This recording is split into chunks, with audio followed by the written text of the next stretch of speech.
Before we jump into this episode, I want to invite you to join our community to help you become a better steward, scale to billions, and ultimately give more or all of it away. All I want you to do is to click the subscribe button right now. I love your support. It's incredible to see your comments, and we're just getting started. I can't wait to go on this journey with you. Thank you so much for subscribing. It means the world to me. Welcome to the Build to Billions podcast, where we guide successful entrepreneurs and investors on their journey from millions to billions. We believe the key to scaling and compounding your wealth and life starts every single day with the mindset and practice of stewardship over ownership and applying billionaire biblical principles. Our ultimate goal is to help you scale and compound your wealth and life so you can give more or all of it away to help MVPs.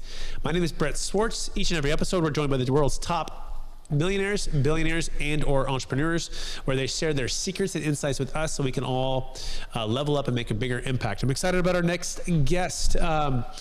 He is the author of The $1 Million Decision. Get out of the rigid game of investing and add $1 million to your net worth. And he's going to be, he's an international best-selling author, and he's going to be teaching us about this $1 million decision. He helps business owners and business professionals outperform the best Wall Street experts without short-term trading and without taking excessive risks, and so much more. Please welcome to the show with me, Robert Rolih. Robert, how are we doing?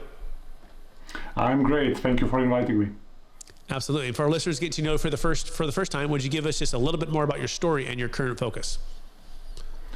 Yeah, it's an interesting story. I was born and raised in a very small country, Slovenia. This is a country just near Italy and Austria, and when I was growing up, it was still a part of the communist bloc. And my parents were always poor as a church mice, and we never had money. So that is why I always dreamt about becoming someone, becoming wealthy. And when I was a student, the opportunity presented itself, and I started my own business. And after years and years and years, like 5 years of doing business, it became very profitable. And at that time, I knew that I should invest a part of the money that I'm making, but I didn't know how. I was totally financially illiterate. So I trusted financial advisors and gurus and money managers. And after years and years and years of investing with them, I had a very interesting conversation with my wife, Sarah, and she said, okay, I know that you trust these guys, but maybe why don't you just check what is happening with all these investments? So I ordered all these account statements.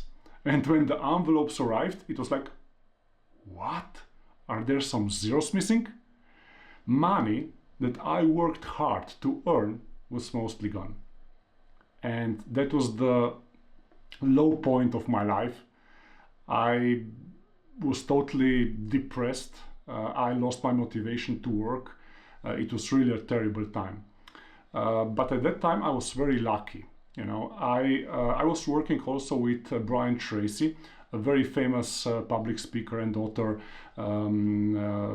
He is teaching. You know, he's consulting about personal growth and personal achievement and business success. And we organized a couple of events with him in my home country. And we already had signed an agreement with him for our third event together. And after that event, I asked him if we can go to dinner together because I had these financial problems. And at this dinner, I told him all about my problems. And then he said something that totally changed my life. Robert, it doesn't matter how much you earn. All that matters is if you have the skills to manage your money and to invest it. And at that moment, I realized I don't have these skills. I blindly trust the financial industry. So I made perhaps the most important decision of my life. I will become one of the most financially literate people in this world, no matter what. And that was the start of my financial journey. That was the start when I started to read financial books. I started to attend different events. I talked with a lot of financial industry insiders. And I finally was able to invest on my own without the help of financial advisors, money managers, and the financial industry. And I became very successful at doing that. And then, after years of investing on my own very successfully, I started to realize that most people, most busy professionals out there, they have the same problem that I had in my career. They trust their financial advisors, they trust the financial industry. And that is why I decided to. So if you like this little short clip of the interview I just did, click over here to watch the full interview. And please don't forget to subscribe. Thanks so much, everybody.